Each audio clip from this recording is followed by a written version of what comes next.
Que les différents honorables se connectent et nous allons commencer. Donc, l'interprétation est disponible. Vous pouvez cliquer sur l'icône interprétation. Nous allons commencer donc à 10h40. Merci à vous.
Abidjan, vous entendez?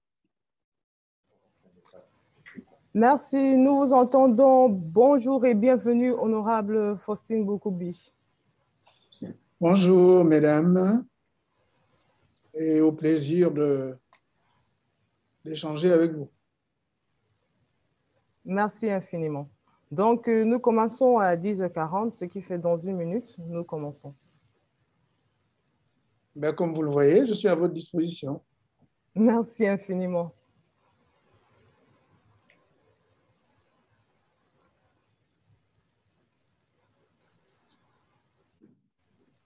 Bon, maintenant, si vous vous éloignez, je peux enlever mon masque.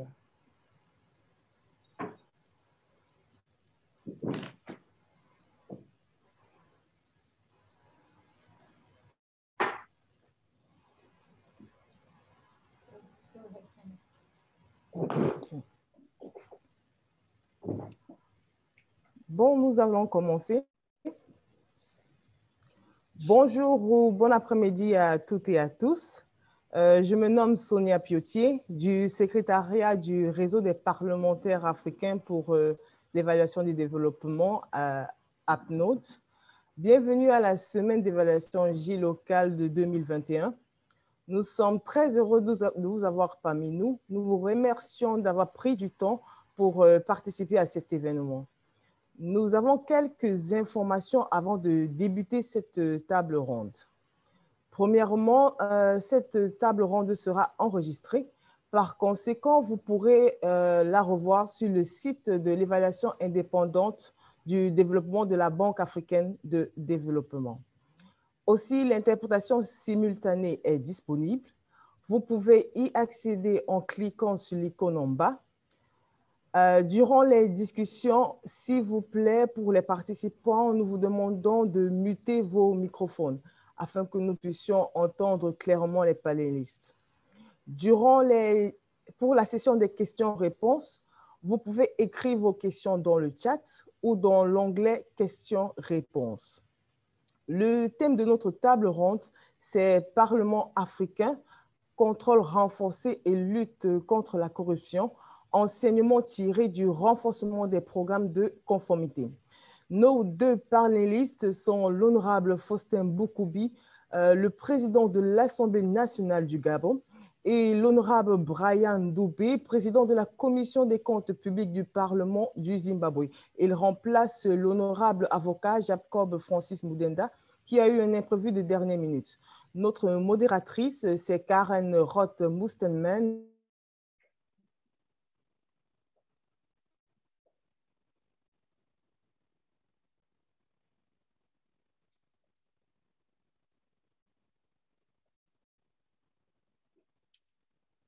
C'est pas chez nous que ça flanche, non?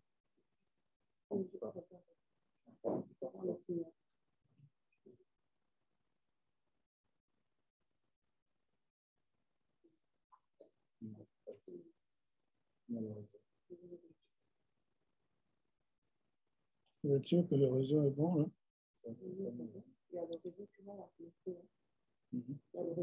Je vais essayer. Et ensuite, voilà. Je reprends. Je crois qu'on n'avait pas de réseau. On a tout perdu.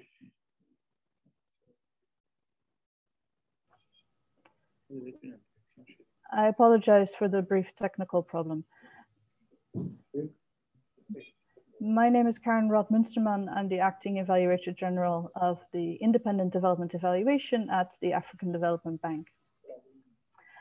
So let me first introduce the topic of our roundtable today. So on 17 and 18 February 2021, the Inter-Parliamentary Union and the United Nations brought together some 400 parliamentarians, diplomats, representatives from civil society, and experts for a virtual sitting of the annual parliamentary hearing at the UN, themed Fighting Corruption to Restore Parliamentary Contribution, to restore trust in government and improve development prospects. The event was designed to ensure a parliamentary contribution to the political declaration of the United Nations General Assembly Special Session Against Corruption. This event shows that the fight against corruption remains a current topic, even as the world is going through a pandemic.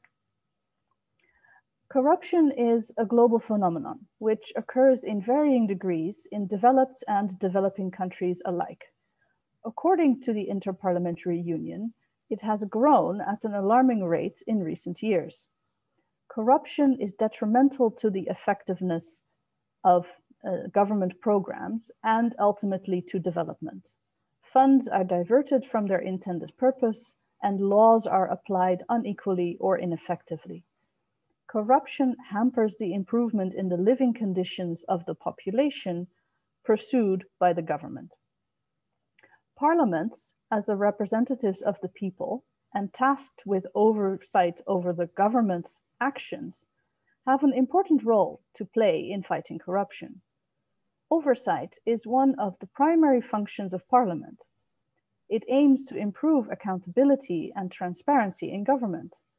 Oversight processes assess the impact of government action on society, help to ensure that appropriate resources are provided to implement government programs, identify unintended or negative effects of government policy and actions, and finally, monitor the meeting of national and international commitments. Parliamentarians monitor, review, and scrutinize government policies, budgets, and actions, and hold governments accountable for spending and for the results achieved. Today's virtual roundtable will therefore discuss on the theme, African Parliaments, Enhanced Oversight and the Fight Against Corruption, Lessons from Strengthening Compliance Programs. Je vais changer en français maintenant. Pour cet événement, nous avons deux panélistes. D'abord, l'honorable Faustin Boukoubi est le président de l'Assemblée nationale du Gabon depuis janvier 2019. Il est aussi député du premier siège du département de la Dombo-Boingidi depuis 2001. Avant de devenir président de l'Assemblée nationale, il a été inspecteur des finances, ancien directeur général adjoint de l'Union gabonaise de banque, ancien ministre de la Santé, ancien...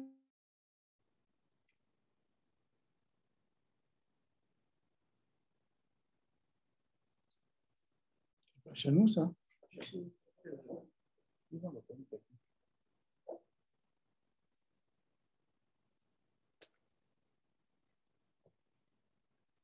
Briefly, is Honorable Dube from Zimbabwe. The Honorable Jacob Francis Mudenda, the Speaker of the National Assembly of Zimbabwe, has informed us that he can unfortunately not be with us this morning, but he has designated Honorable Brian Dube, Chairperson of the Public Accounts Committee of the National Assembly, to attend on his behalf. Honorable Dube is a Member of Parliament representing the Gweru Urban Constituency. Trained in law and with a background as a legal practitioner and public prosecutor, as well as human rights activist, he was first elected MP during the July 2018 elections. He is a member of the Movement for Democratic Change Party.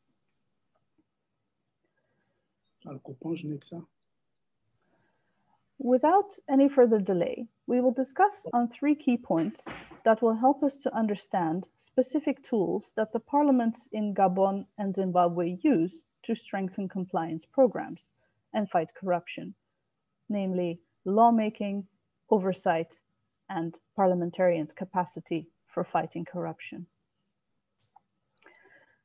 Je vais me tourner d'abord vers l'honorable Boukoubi, le président de l'Assemblée nationale. Honorable Boukoubi, l'élaboration des lois est l'une des principales fonctions du Parlement. Dans la lutte contre la corruption, les parlements peuvent, entre autres, voter une législation anticorruption qui criminalise la corruption et prévoit des sanctions appropriées et d'autres mesures dissuasives. Ils peuvent voter une loi sur l'intégrité des parlementaires et des fonctionnaires du gouvernement et veiller à ce que cette législation soit appliquée. Ils peuvent aussi veiller à qu'une législation de contrôle appropriée soit adoptée pour assurer la transparence et la responsabilité dans les affaires gouvernementales et publiques. Et finalement, ils peuvent promouvoir une législation qui aborde les domaines qui présentent un potentiel de corruption. Monsieur le Président, comment voyez-vous la fonction législative du Parlement dans la lutte contre la corruption? D'après votre expérience, qu'est-ce qui a été efficace? Quelles leçons pouvons-nous en tirer? Bonjour, Madame Karen. Je dois d'abord dire que la dernière partie de votre exposé, je n'ai pas pu la suivre, à la fois parce qu'il y a eu, semble-t-il, un problème technique et on n'avait plus de son, mais aussi parce que lorsque le son est revenu, il n'y avait plus de traduction en français. Et bon, si ce n'est que pour cette dernière raison, j'ai compris un peu l'essentiel en anglais, mais quand il n'y avait pas de son, c'était difficile. Qu'à cela ne tienne, Madame, merci de nous avoir fait l'honneur de nous inviter comme panélistes à cette rencontre en visioconférence. Et c'est un plaisir pour nous d'échanger sur les questions de lutte contre la corruption à travers le monde. C'est un phénomène qui touche le monde entier et qui n'épargne ni notre continent, ni encore moins nos pays. Cela dit, je commencerai par présenter ou rappeler les missions de l'Assemblée nationale gabonaise. L'article 36 de la Constitution les définit. Notre rôle consiste avant tout à voter la loi et consentir l'impôt, mais également à contrôler l'action du gouvernement et à évaluer les politiques publiques. C'est dans le cadre de ce contrôle parlementaire de l'action du gouvernement et de l'évaluation des politiques publiques que nous pouvons dire que nous assurons non seulement le contrôle de l'action gouvernementale, mais en détail que nous assurons la lutte ou nous contribuons à la lutte contre la corruption. Alors, les mécanismes de contrôle chez nous consistent, comme partout, en une interpellation. Il y a des interpellations qui sont faites. Dans le cadre de ces échanges ou de ces relations avec le gouvernement, nous avons des questions orales, des questions écrites. Nous avons également des auditions. Les gouvernements sont auditionnés en commission. Les responsables administratifs également, ainsi que toute personne physique ou morale, qu'elle soit nationale ou internationale, qui est susceptible d'éclairer la lanterne de l'Assemblée nationale. Enfin, il y a la collaboration avec les instances dédiées, comme la Cour des comptes, comme la Commission nationale de lutte contre l'enrichissement illicite.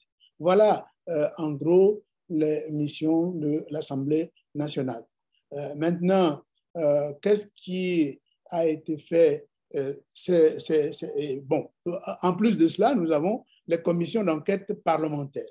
Maintenant, qu'est-ce qui a été fait ces derniers temps? Ce n'est pas directement des actions contre la corruption. C'est des actions qui tendent à contrôler l'action du gouvernement.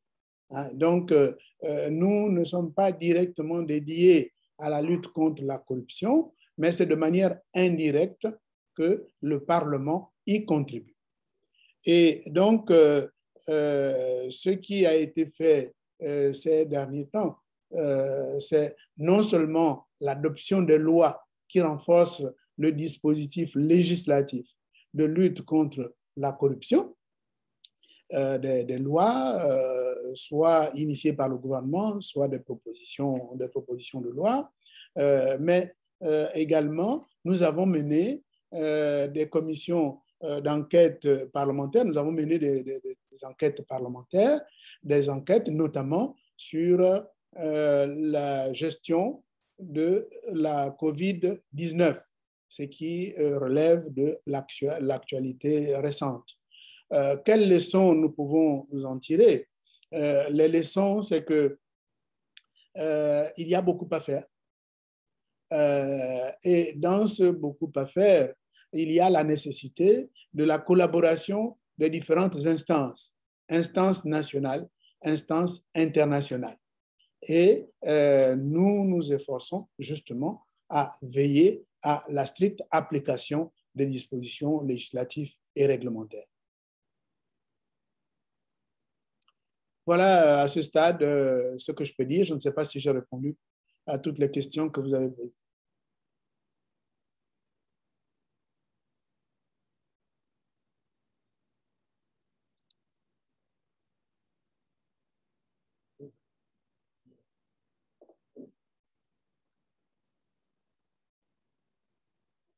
Je crois que c'est à leur niveau.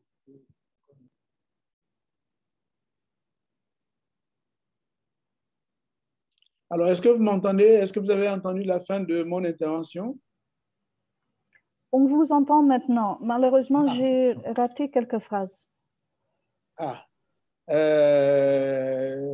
C'est des phrases à la fin de mon intervention. En tout cas, je disais, si c'est les toutes dernières, je ne sais pas jusqu'où vous avez entendu. Si c'est les toutes dernières, je disais que en matière de leçons à tirer, j'estimais que il y avait la nécessité d'une étroite collaboration à la fois au niveau des instances nationales que des instances internationales. Et c'est dans ce cadre-là que nous avons consenti à échanger avec vous sur ce forum.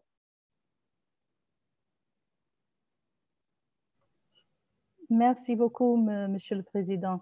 C'est clair qu'il faut une collaboration étroite. Et c'est bien que vous nous avez parlé de l'expérience de contrôler le programme contre la COVID-19. Pourrez-vous nous parler un peu plus de votre législation qui concerne l'anticorruption et qui essaie de dissuader la corruption au Gabon? Écoutez, nous avons des textes déjà qui nous ont permis d'entériner le dispositif législatif au niveau international. Mais en ce qui concerne le Gabon, nous avons un régime de prévention et de répression de l'enrichissement illicite en République gabonaise avec la mise en place d'une instance dédiée, la Commission nationale de lutte contre l'enrichissement illicite. Nous avons également des dispositions, la loi 3-2003, du 7 mai 2003, portant création, organisation et fonctionnement donc de la Commission nationale de lutte contre l'enrichissement illicite, que j'indiquais tout à l'heure, qui elle-même se base sur la loi 02-2003, qui institue un régime de prévention et de répression de l'enrichissement illicite en République gabonaise. Alors, je ne sais pas si là, vous m'entendez toujours parce que votre image a disparu. Est-ce que vous m'entendez toujours? Oui, on vous entend, merci. Vous m'entendez? Puis, nous avons le code pénal, qui contient des dispositions répressives, coercitives, qui luttent contre l'enrichissement illicite, qui luttent contre la corruption, qui luttent contre la concussion. Donc, nous avons tout un arsenal de dispositions législatives et réglementaires qui luttent contre la corruption. Évidemment, nous sommes membres d'instances internationales et nous adoptons également la législation qui est prise à ce niveau-là.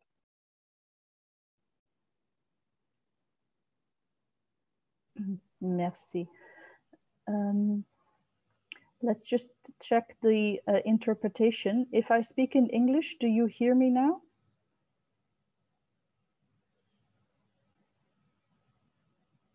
En tout cas, là, je vous entends. Et comme vous parlez encore français, je vous entends parfaitement. If I speak in English, do you hear the interpretation? Là, j'entends très bien. Et vous et l'interprète?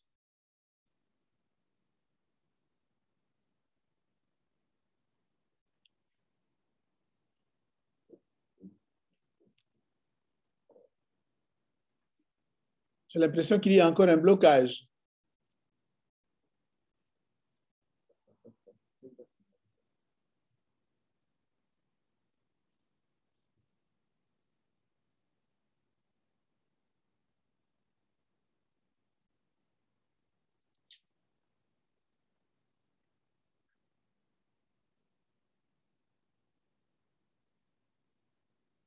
Bon, vous leur envoyez donc le message? Oui.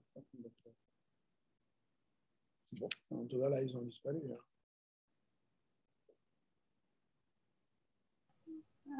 Je revois votre image. Je l'avais perdue. Yes, I think we're back now.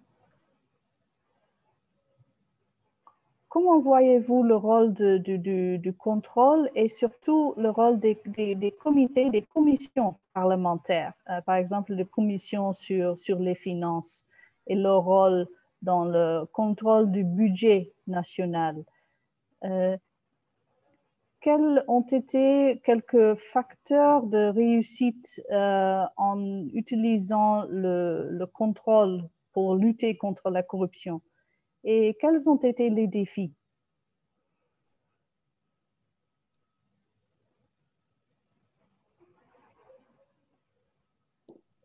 Bon, là, nous parlons de plusieurs choses. S'agissant... Est-ce que vous m'entendez?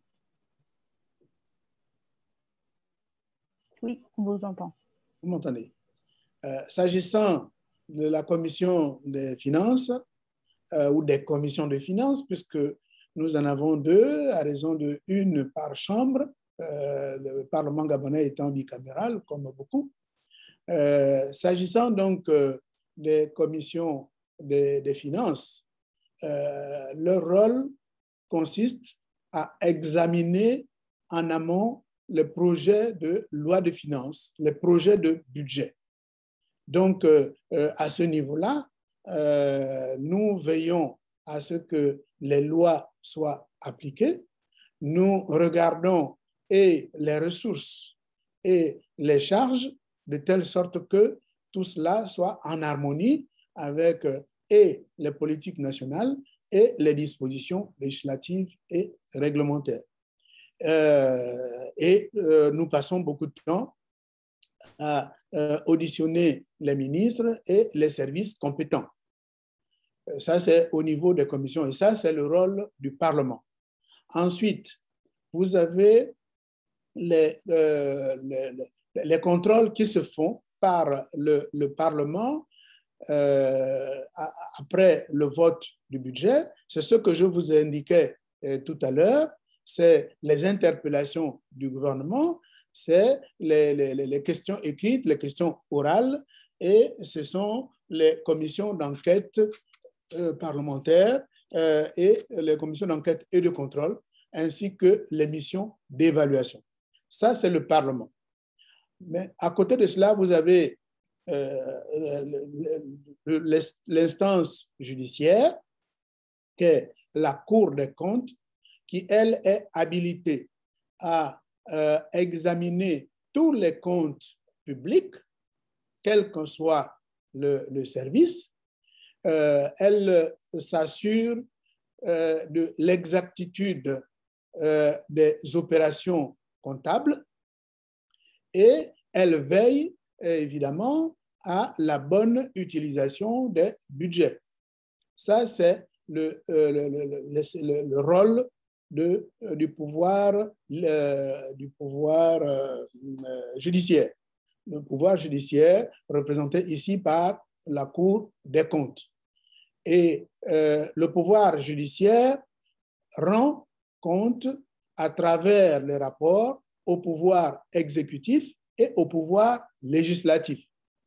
Puis, vous avez une autorité autonome, une autorité indépendante, la Commission nationale de lutte contre l'enrichissement illicite, et celle-là, non seulement reçoit les déclarations des biens de toutes les personnes qui exercent une autorité publique, une fonction publique, y compris les parlementaires que nous sommes, les députés en l'occurrence que nous sommes, avant ou au moment de notre prise de fonction, nous faisons la déclaration de tous nos biens et ensuite, à la fin de nos fonctions, nous avons également l'obligation de déclarer nos biens de telle sorte que la Commission puisse vérifier les évolutions et s'assurer que tous les investissements, toutes les acquisitions que nous avons effectuées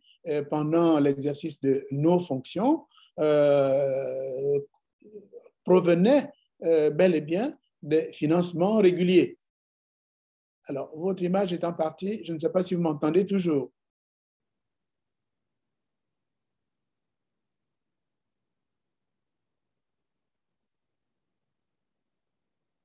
Dois-je continuer à parler ou pas? Je ne vous vois plus.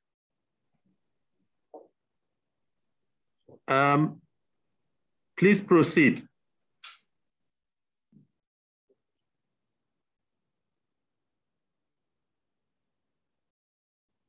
Je peux continuer. Je peux continuer. Elle m'entend, vous m'entendez? Alors, donc, je disais que la dernière instance, c'était cette autorité indépendante. Bon, j'ai le plaisir de revoir Madame qui est revenue. Donc, non seulement cette autorité indépendante agissait en amont, mais également agissait en aval et s'assurait que l'accumulation des biens, l'accumulation de la richesse entre la prise de fonction et la cessation des fonctions correspond bien aux ressources que nous avons acquises de manière régulière pendant l'exercice de nos fonctions.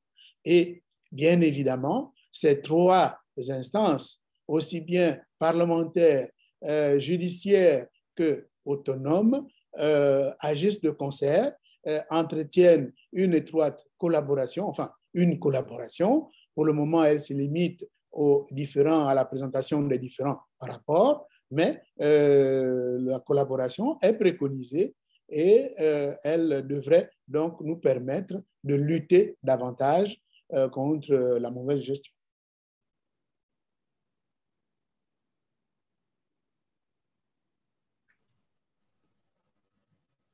Merci, Monsieur le Président.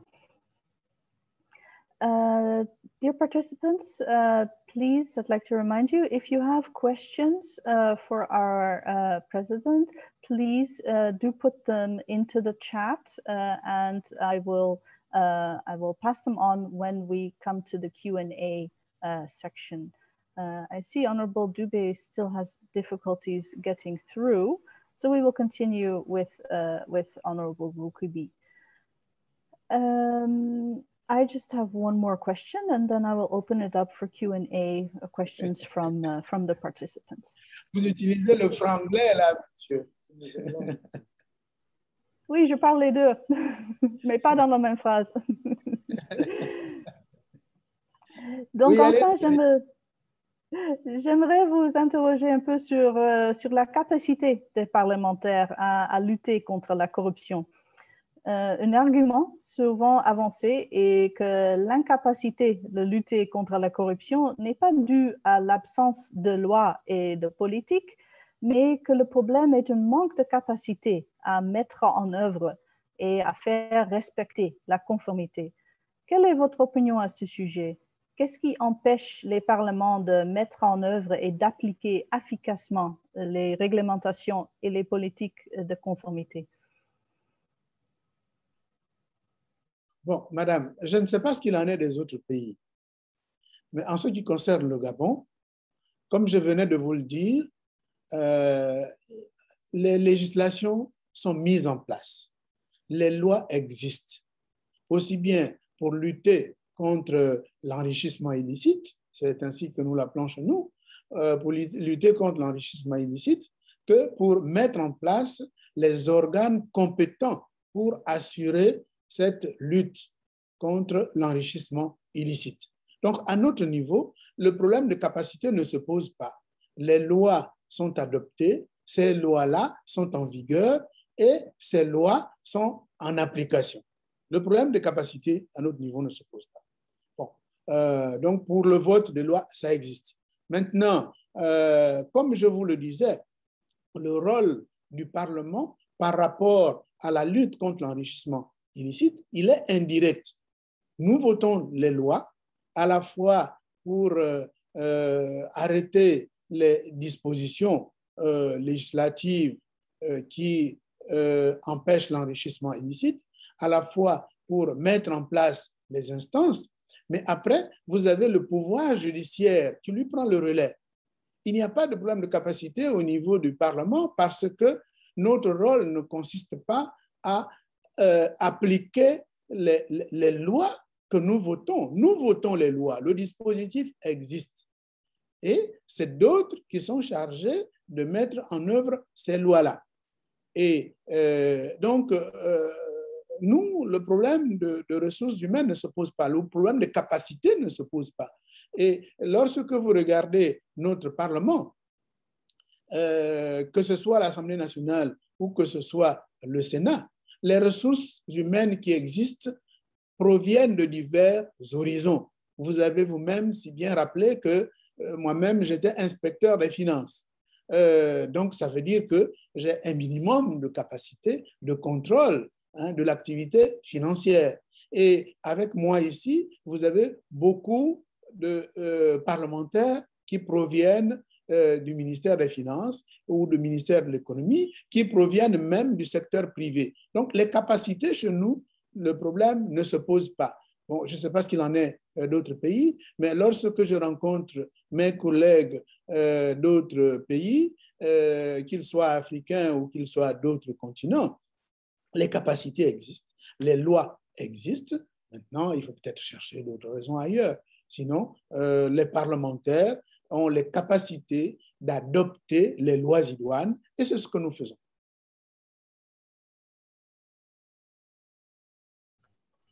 Merci beaucoup, Monsieur le Président. I see that Honorable Dube from Zimbabwe has joined us. Honorable, can you hear us?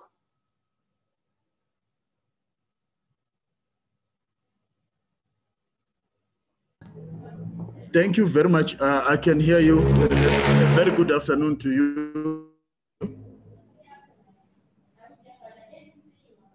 Good afternoon. It's good to have you on the line. Welcome. Thank you for joining us. Thank you very much. We've been speaking with Honorable Bukubi from Gabon about the role of parliaments in fighting corruption. Of course, we know that parliaments have several roles, legislation, oversight, budgeting, etc. You yourself are chairman of the Public Accounts Committee in the National Assembly of Zimbabwe. How do you see the role of your committee in maintaining oversight over the execution of the national budget, ensuring that it is transparent and that it provides for safeguards against misuse of public funds and resources? What has been your experience in this regard? Thank you very much, Madam. The Public Accounts Committee in the National Assembly in Zimbabwe is more of a post-budget committee. Our responsibility mainly is on the oversighting and following up on compliance with the public finance management, the Constitution, and the principles of transparency in terms of how the executive spends the resources that are allocated through the budget, as well as working closely with the Auditor General's office to make sure that all the audits and recommendations made against the particular ministries or parastatals are complied with.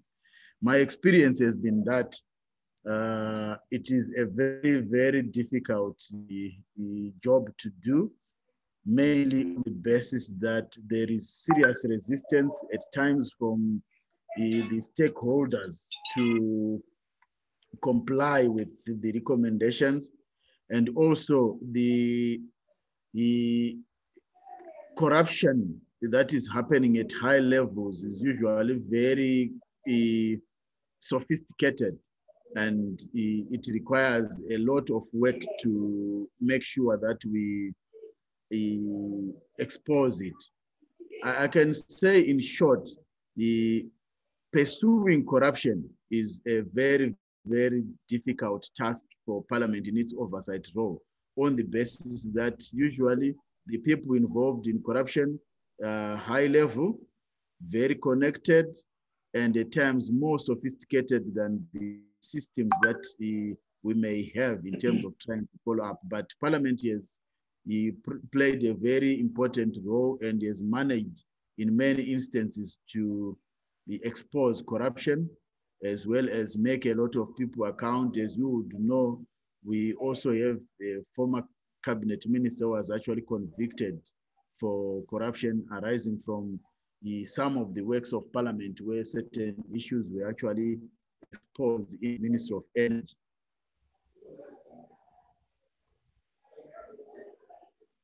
You hear me? Yes, we hear you. Yeah, thank you very much. So I can say the Public Accounts Committee, working together with the other stakeholders, such as the Anti-Corruption Commission, the National Prosecuting Authority, as well as the Auditor General's office, he has been doing a job of oversight, especially relating to the issues of corruption and misuse of public resources. Thank you. And I believe you yourself are a former public prosecutor, no? So you are well placed to understand this important collaboration. Yes, yes, indeed. I am a former public prosecutor and as well as a practicing lawyer. So I have a relative understanding of these issues, but like I indicated to you, it requires a serious teamwork because the things do not start and end with the committee. They start with the Auditor General and they have to then come to the Public Accounts Committee, go to the full House of Parliament for purpose of debates, then the recommendations be made to the Anti-Corruption Commission or to the National Prosecuting Authority.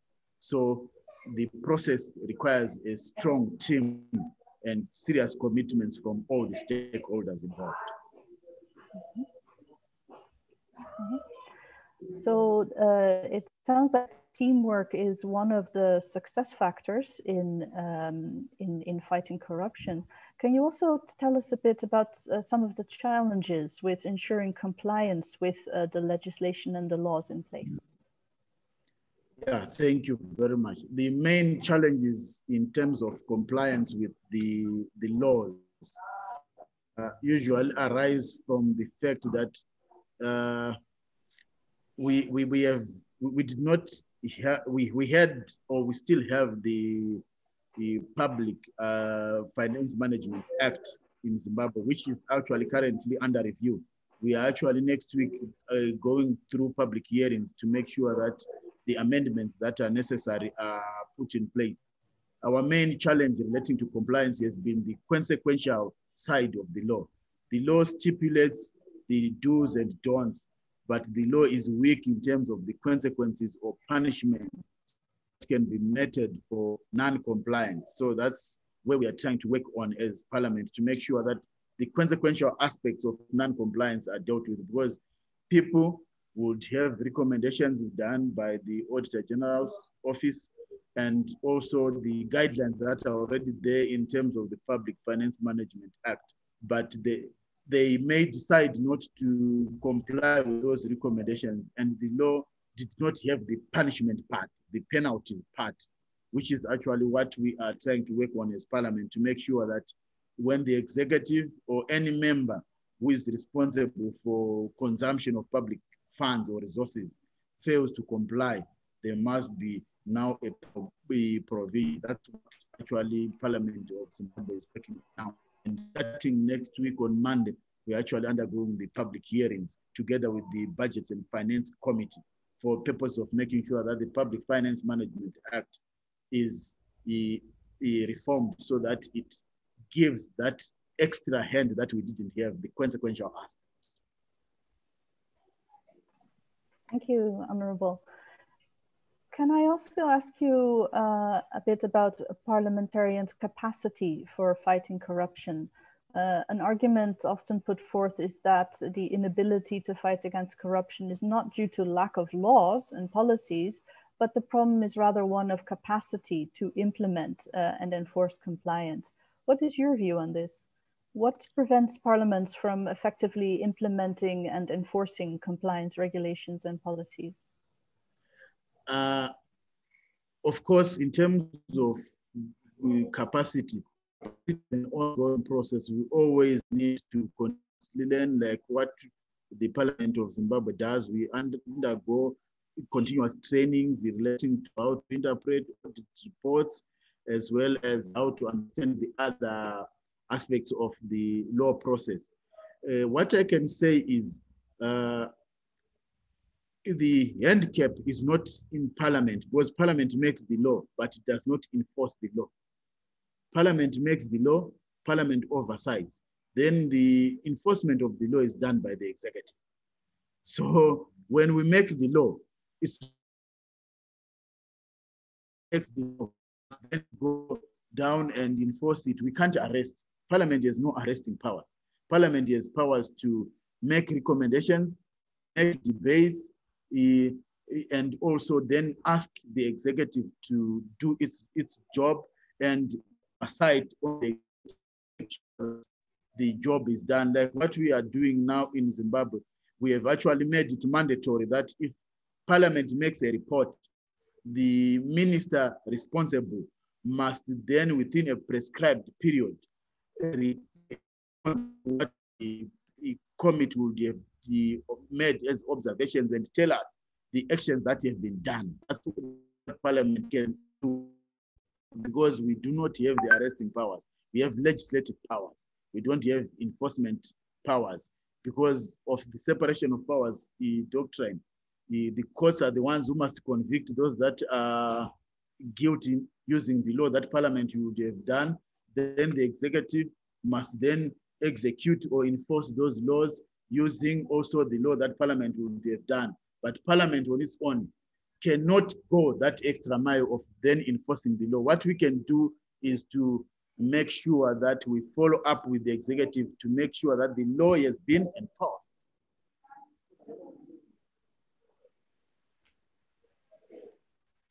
Thank you. I hope you answered your question, madam. Yes, no, indeed. It's particularly about this oversight of ensuring that the law is enforced. Do you feel that a Parliament has enough capacity to play this oversight role, overseeing that laws are enforced? Yes, yes and no. Yes, in the sense that when Parliament has observed things through the audit reports as well as from the search, we wait for audit reports, but we can also do our own powers to summon the ministry and state house to appear before committees and explain issues. And that has been done, the capacity is there. But what I can say is we may need more training. I indicated to you in terms of interpreting the Auditor General's reports as well as other accounting or scientific reports. We have had those trainings, but we may need continuous training so that we are able to quickly dictate issues and act. Because the most important part is that we must be able to act timelessly because a lot of things happen. If corruption happens and you don't as quickly as the challenge that we may have is by the time you want to act, a lot may have happened. Governments may have changed. People may have left jobs and migrated, like the other challenges that I can tell you we have with the issues relating to the Ministry of Energy. Some of the issues that we are dealing with now that happened around 2011, 2012, during the government of national unity. Some of the people are no longer ministers, and summoning them to come, they are no longer cooperating. So at times, what is more important is then to say, how do we capacitate Parliament with the IT expertise and interpretation techniques so that we quickly dictate these things and act on time, so that we don't need to be now doing what we may call just historical issue, like just getting to find out that indeed so and so store. We need to do our things on time, people prosecuted on time, and get going. So I would say yes and no. Yes, in the sense that we are doing what we can with the capacity that we have. But I believe with partnership with other stakeholders and getting more training for MPs and more gadgets and instruments and being able to work well, we may then be able to do much more than what we are doing now. Right. That's clear. Thank you very much, Honorable. So we will now take questions from participants. Participants, please, you can put your questions in the chat. I already see one question for Honorable Boukoubi. Donc, je vais changer en français. La question pour le président de l'Assemblée nationale est que concerne la Cour des comptes. Pourriez-vous élaborer un peu sur le rôle du Cour des comptes? Est-ce qu'elle joue un rôle juridictionnel ou plutôt judiciaire? Et de quelle manière est-ce qu'elle joue son rôle? Merci. Bien, je peux y aller? Oui, s'il vous plaît. Alors, merci. Je voudrais avant tout, si vous le permettez, saluer mon collègue, l'honorable Toubé Brian, je crois. Je ne sais pas si je prononce bien son nom, qui venait d'arriver tout à l'heure au moment où j'avais déjà terminé mon intervention. Je voudrais ensuite dire qu'il confirme ce que je vous ai indiqué tout à l'heure, à savoir non seulement le rôle du Parlement, mais la répartition des rôles entre les différentes instances. Le Parlement agit en amont par le vote des lois. Il agit, et le vote de loi, à la fois pour mettre en place les législations qui définissent les modalités de lutte, mais également pour la création des instances de lutte. Instances de lutte. Vous m'entendez? Oui, on vous entend. Très bien.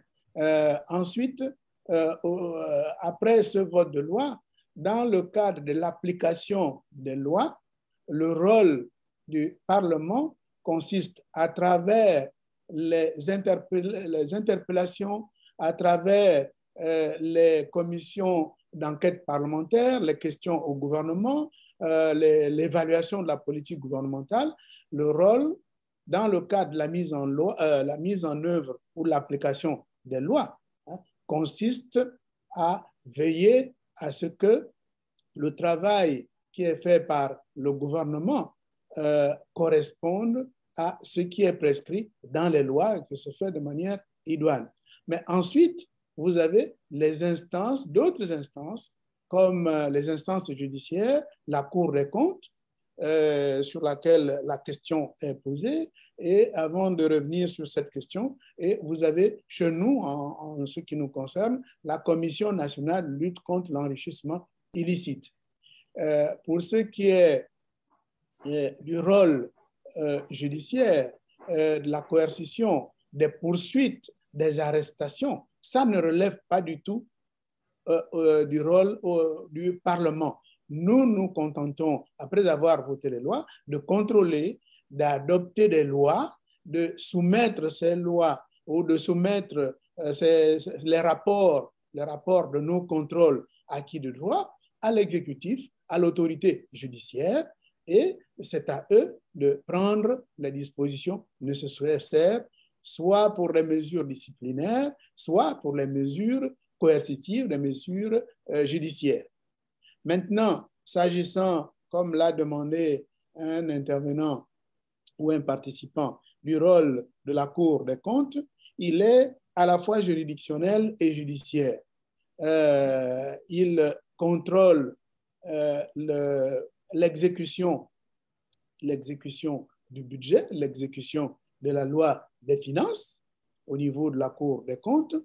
Il contrôle la régularité des comptes publics et ils ont ce pouvoir-là, justement, à la fois judiciaire, à la fois juridictionnel. Et eux aussi font des rapports qu'ils soumettent à l'exécutif, notamment au chef de l'État, au gouvernement et même au Parlement. Et ils ont le pouvoir donc de décider des sanctions, par exemple les mises en débat de ceux qui, dans le cadre de leur gestion, auraient mal géré. S'il s'avère que cette gestion est mauvaise, ils ont la possibilité, ils ont donc ce pouvoir judiciaire, puisqu'ils ont les instances, ils ont ce pouvoir-là de sanctionner les mauvais gestionnaires. Voilà pour ce qui est de la Cour des comptes chez nous. C'est l'autorité judiciaire en matière de lutte contre la mauvaise gestion, en tout cas de veiller à la bonne gestion des finances publiques. Merci beaucoup, Monsieur le Président. Honorable Dube nous a parlé de l'utilisation par sa commission, par son Parlement, des rapports de Cour des comptes, du Bureau d'audit, des autres études, en bref, de l'évidence, hein, comme par exemple aussi du suivi, évaluation. Quelle place pour ces différents types de données probantes, de rapports, d'études, de suivi, d'évaluation dans le processus d'un côté législatif et d'un autre côté dans le contrôle? Comment est-ce que vous utilisez toutes ces différentes sources d'évidence?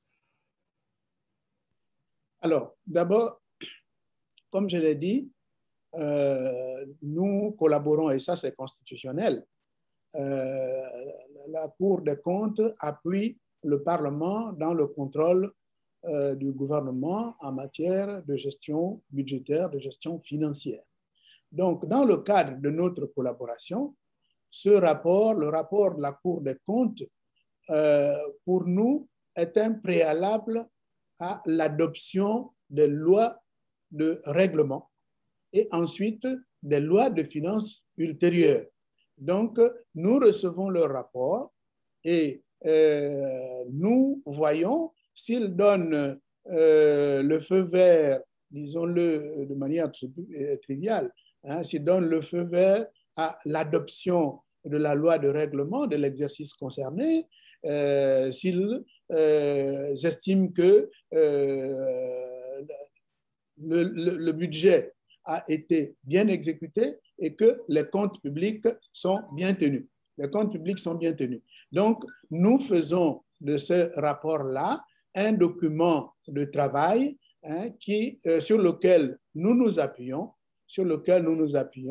pour, à notre tour, voter le budget, voter les lois de règlement. Mais également, ce sont des rapports qui sont utiles. Ils nous permettent, le cas échéant, d'interpeller le gouvernement au cas où il y avait dans ces rapports, hein, des choses qui nécessitaient cette interpellation-là.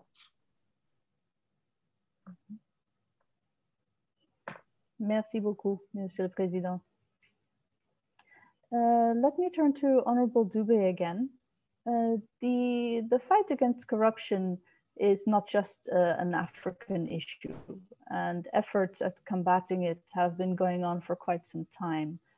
In your opinion, which countries are winning the fight against corruption due to good policies and laws and their implementation? And what can others learn from them?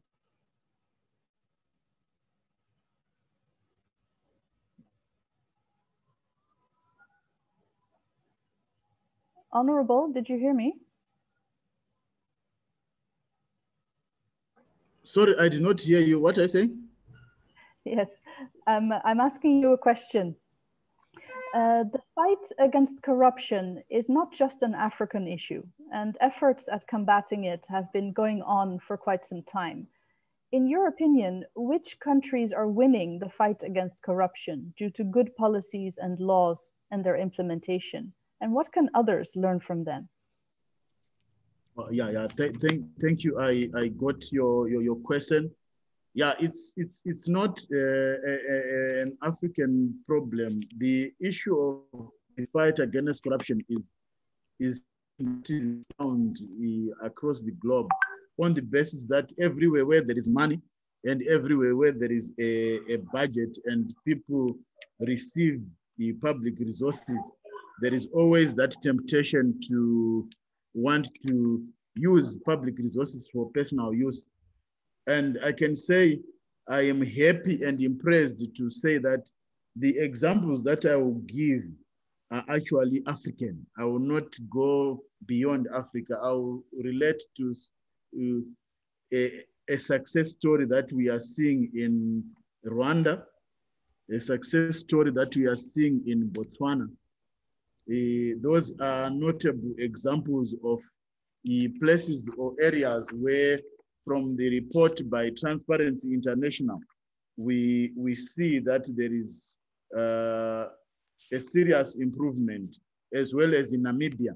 So we have two good examples from SADC in form of Botswana and Namibia, and another good African example from the East Africa in form of Rwanda, where we can get success indicators in terms of the positives in the fight against corruption.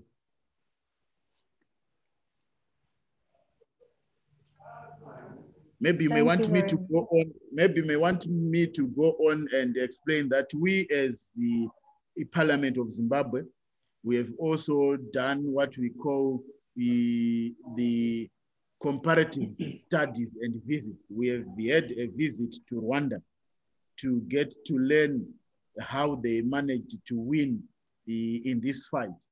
And our lesson there was that they actually managed to do what they call ease of doing business, where we have a one-stop center where all documentations relating to possibly tenders or company registrations are done instantly in one office and faster.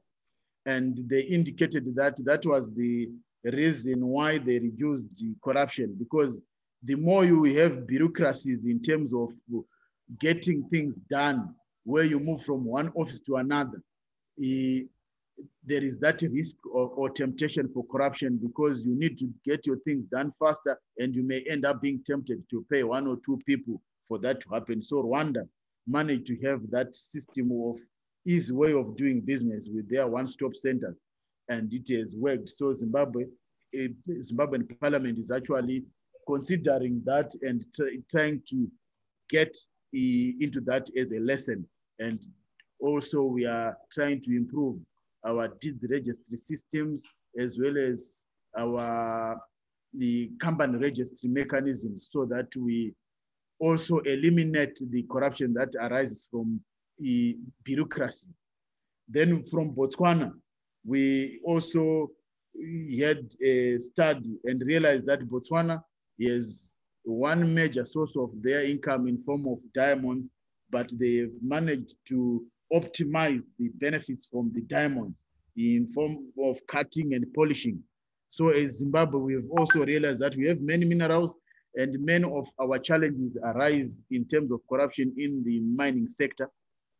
And we have also gotten the Botswana as our case study, where we are actually now trying to see how they are doing their things, so that we may also implement here and eliminate bribery and corruption that arise from the bureaucracy, as well as from loopholes that may be arising in form of the mining sector. And we may then also now need to look and review our Mines and Minerals Act, so that we get to the Botswana or the Rwandan standard. Thank you. Thank you, Honorable. Indeed, it's good to hear about countries learning from the good examples and drawing the lessons of others and applying those in their own laws and practices. Thank you. I have a question from the floor for Honorable Bukubi.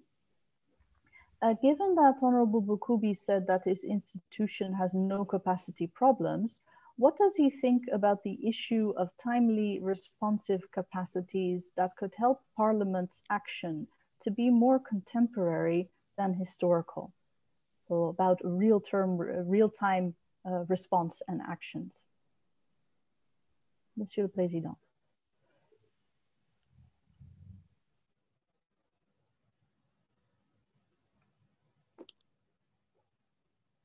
Alors, je peux y aller? Oui, s'il vous plaît. Bien, merci. Je voudrais d'abord appuyer l'intervention de mon collègue tout à l'heure, l'honorable Doubé, en disant que effectivement, il s'agit d'un problème mondial et non pas simplement africain, et qu'en Afrique, il y a des exemples de réussite. Mais là, il s'agit des exemples qui sont relevés par les instances internationales, peut-être sur la base des statistiques qu'ils récoltent. Mais force est de constater que dans tous nos pays, des efforts sont accomplis.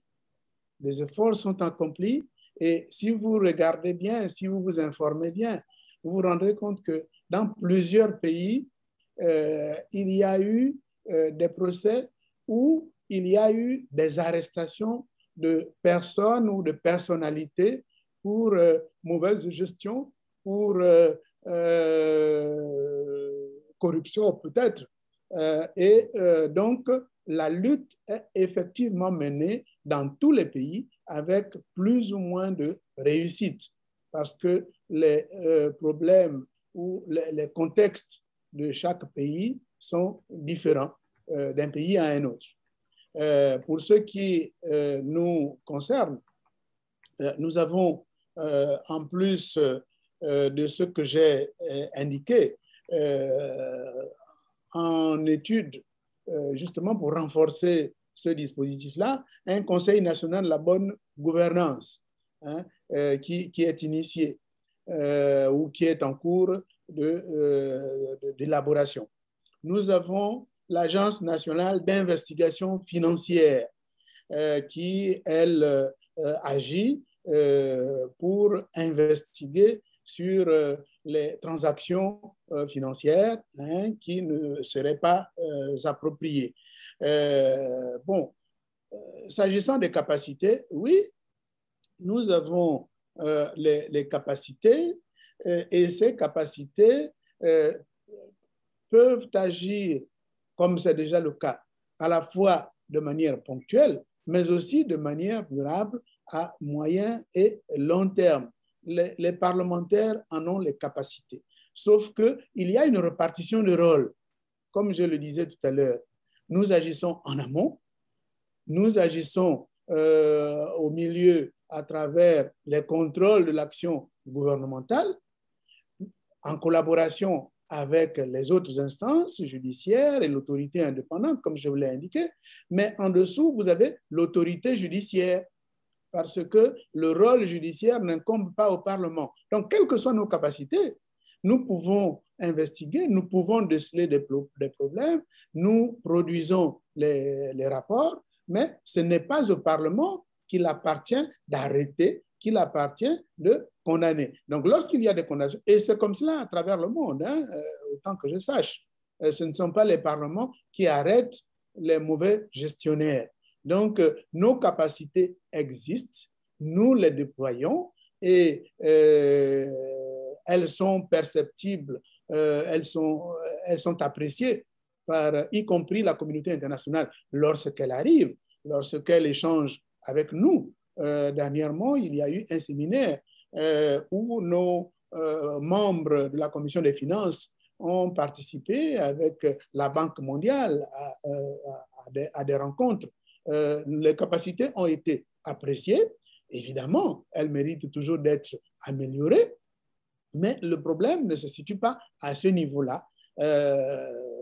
Et pour nous, je dis, la lutte contre la corruption, c'est un processus. Il ne faut pas croire que d'un bâton magique, on peut y mettre fin. C'est un processus, c'est un long processus. On va d'amélioration en amélioration. Je terminerai en disant que la solution du guichet unique, le Gabon l'a également appliqué, l'a mise en œuvre, quand bien même nous ne sommes pas encore arrivés à monter un dossier en une seule journée. Nous comptons dessus. Le président de la République lui-même a donné des instructions à son administration dans ce sens-là. Mais nous tendons vers cette amélioration-là, hein, de telle sorte que nous réduisions, nous minimisions le risque de corruption à travers la création d'entreprises. Il y a aussi les marchés publics, il y a également la gestion quotidienne. En tout cas, comme je le disais tout à l'heure, la solution se trouve dans une étroite collaboration entre les différentes instances, aussi bien nationales qu'internationales. Merci, Monsieur le Président. So this roundtable is being organized by AppNode, the African Parliamentarians Network on Development Evaluation. So let me ask you both a question about AppNode. So APNOD is now in its 6th year of existence and continuing to urge members of parliament to demand and utilize evaluation for effective oversight. How can a network like APNOD better leverage its 5 years experience to better support national parliaments in the fight against corruption? Let me ask Honorable Dube first. Thank you very much, Madam. I note APNOD was founded in 2014. And it has its main objectives as a desire to enhance capacity of legislators to improve their oversight, policy making, and national decision by ensuring that they do their work on an evidence-based mechanism. One of the key deliverables that should emanate from this is to ensure that legislators, as it were, they identify and have access to credible data on corruption in their countries.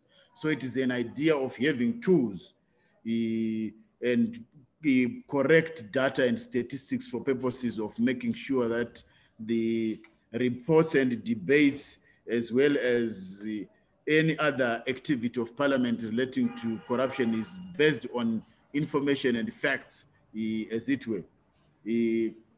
It has been noted that many statistical agencies in Africa struggle to comply or compile accurate data on levels of corruption and the aspect on corruption reduction. Therefore, the capacity buildings to enable legislators to continue doing their work must continue to be done, and new tools must continue to be established for purposes of making sure that legislators up their game. Because as I can tell you, those that are into corruption are not sleeping. They are continuing to innovate and come up with new methods and mechanisms on how to conceal their thefts, their corruption, and their bribery.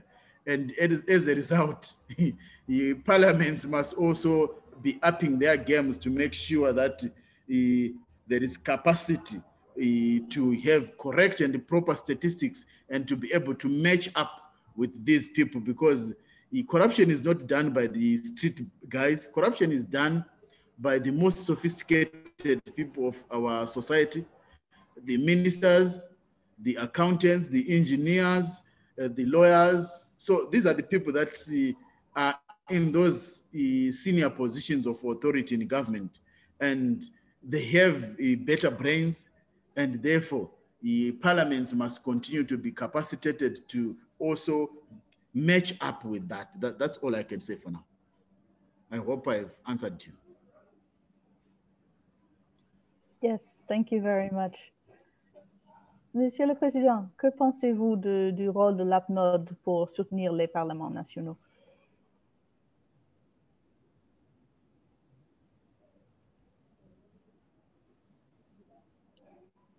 Y a-t-il eu une question? Il y a quelque chose qui m'a échappé là. Oui, j'ai posé une question sur le rôle de l'APNOD, le réseau des parlementaires pour l'évaluation du développement.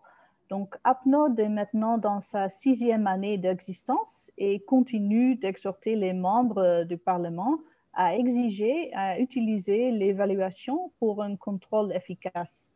Comment APNOD peut-il mieux tirer parti de ces 5 ans d'expérience pour mieux soutenir les parlements nationaux dans la lutte contre la corruption?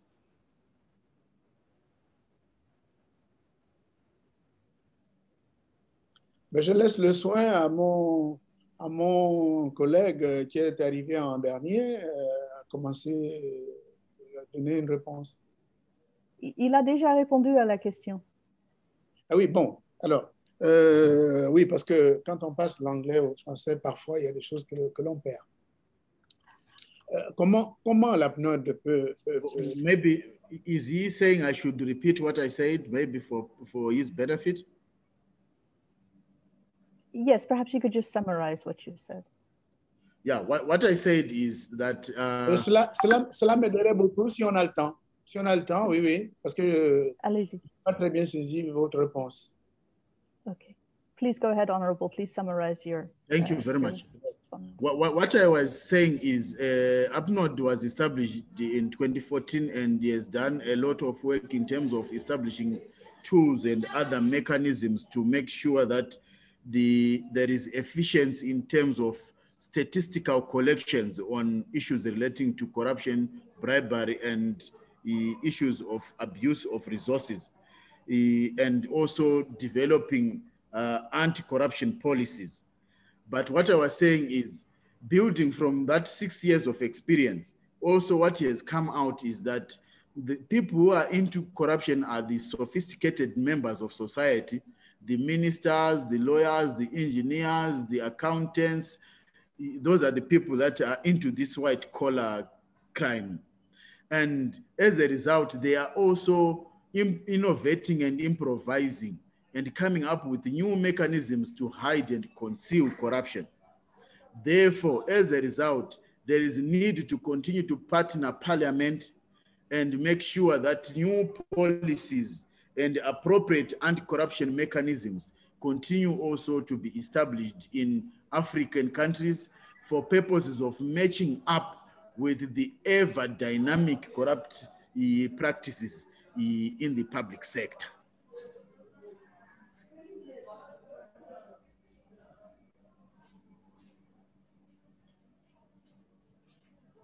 I hope you heard me. Yes, thank you, Honorable Dubé. Très bien, très bien. Je vous remercie pour cette réponse très claire.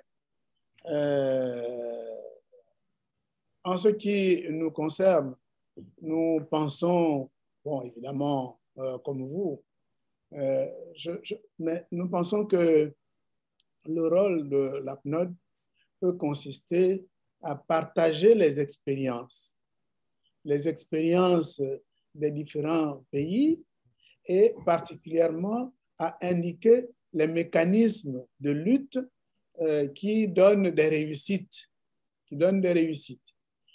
Mais également, il convient certes d'améliorer nos capacités, mais de voir, compte tenu de l'évolution des techniques de fraude, quelles sont les astuces évolutives utilisées par les uns et les autres. Et le renforcement des capacités peut se faire dans le sens de la mise à disposition des parlements de ces différents mécanismes-là, de telle sorte qu'on puisse suivre. Mais je peux vous dire que les ressources humaines en Afrique, en général, nous en disposons. Au Gabon, nous en avons. Dans les parlements, il y en a. Moi, je connais beaucoup de collègues qui ont une forte expérience en matière de gestion financière, en matière de management, et qui sont en mesure de voir. Bon, maintenant, il faut voir aussi, parce que mon collègue disait que ceux qui faisaient ou qui agissaient dans la corruption étaient des personnes haut placées et qui avaient des techniques sophistiquées. Mais ça aussi, c'est à travers le monde que ça existe. Peut-être qu'au-delà de nous, il faut envisager une collaboration avec les instances qui agissent en aval, le judiciaire, parce que nous, on peut élaborer des rapports, mais il faut bien que les juges puissent disposer de tous ces éléments-là afin qu'ils puissent lutter plus efficacement. Bon, amélioration de nos capacités, oui, moi j'en conviens, mais si nos capacités permettent de sortir des rapports qui, au niveau judiciaire, au niveau du bas, ne peuvent pas servir convenablement, qu'en est-il? Bon, il y a en amont, puisqu'on parle de hautes personnalités, il y a en amont le niveau politique. Au plan international, au plan mondial, que se passe-t-il? Que font-ils pour lutter contre cela? Peut-être que l'UpNode qui, à ce niveau-là, disposent de tous les éléments, peuvent faire en sorte que la législation s'améliore à la fois au niveau international et au niveau de nos États, pour que les parlementaires puissent intégrer dans les législations ces méthodes de lutte qui font leurs effets ailleurs, parce que notre rôle, il consiste principalement d'abord à voter les lois. Et les juges eux-mêmes ne peuvent sanctionner que sur la base des lois que nous votons. C'est un cercle vertueux. Si nous adoptons de bonnes lois, les autorités judiciaires, les juges eux-mêmes feront de bons jugements parce que leur jugement s'applique sur les dispositions législatives en vigueur que nous, on adopte. Donc, je pense que l'APNOD est en mesure d'identifier ces mécanismes de lutte au niveau politique. Comment faire en sorte que les plus hauts placés qui développent des astuces pour appliquer plus finement la corruption, comment est-ce qu'on peut lutter contre cela? Quelles sont les dispositions qui sont prises à ce niveau-là? Voilà ce que je peux dire. Oui, je suis favorable au renforcement des capacités, encore que les capacités, nous en avons. Je sais qu'au Zimbabwe, moi, je connais de brillants, comme mon homologue là, hein, de brillants parlementaires qui sont là, donc qui ont de fortes capacités, mais la contribution peut effectivement nous amener à améliorer la législation et également aider nos autorités judiciaires à, là aussi, appliquer les lois qui sont en vigueur.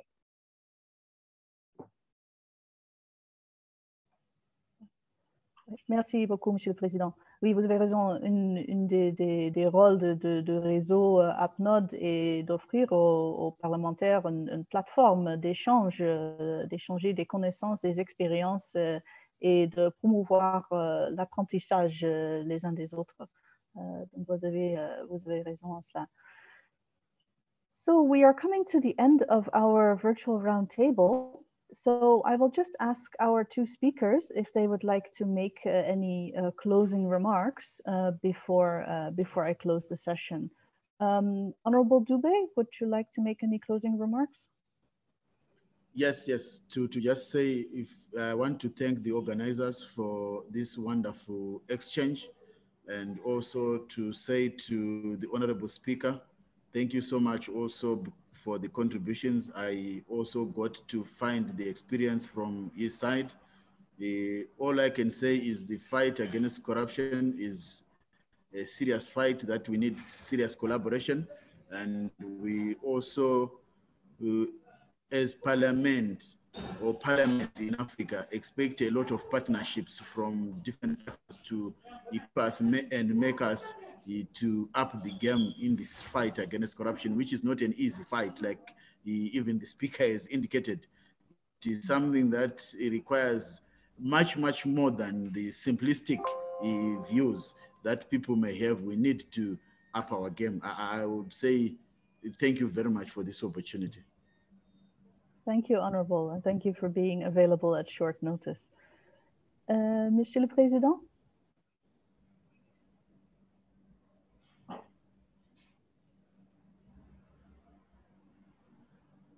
Je vous remercie de cette opportunité que nous donne l'APNOD d'échanger sur la gestion ou la bonne gouvernance. Et je voudrais redire que moi aussi, j'ai plaisir à échanger, notamment avec mon collègue Dubé ici et également avec vous-même, Madame Karen, et les autres animateurs.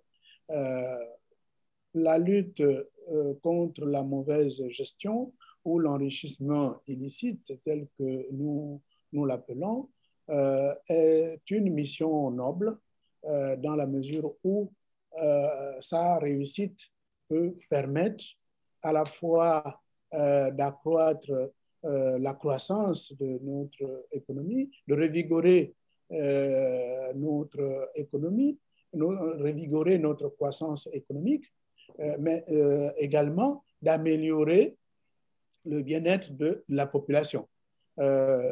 C'est aussi un gage de la prospérité de nos pays. Mais il s'agit d'un phénomène mondial. Certes, les pays africains ne sont pas épargnés, mais il s'agit d'un phénomène mondial, même si on n'en parle pas beaucoup ailleurs, mais ce n'est pas une exclusivité de l'Afrique. Nous avons, pour lutter efficacement,